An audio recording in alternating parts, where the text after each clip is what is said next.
महाराष्ट्रामध्ये मोठा ईव्हीएम घोटाळा झाला आहे अशी बातमी सगळीकडे वाऱ्यासारखी पसरली आहे। पण खरंच ईव्हीएम हॅक होऊ शकतं का? तर चला बघूयात।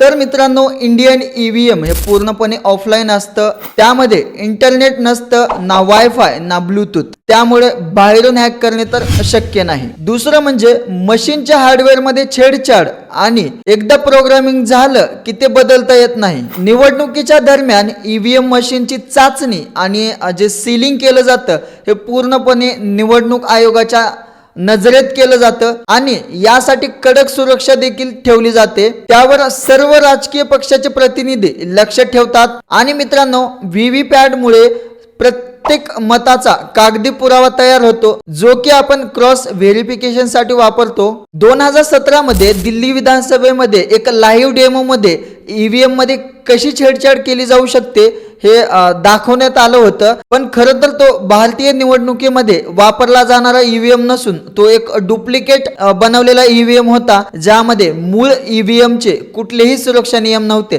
तर मित्रांनो, तुम्हाला काय वाटतं?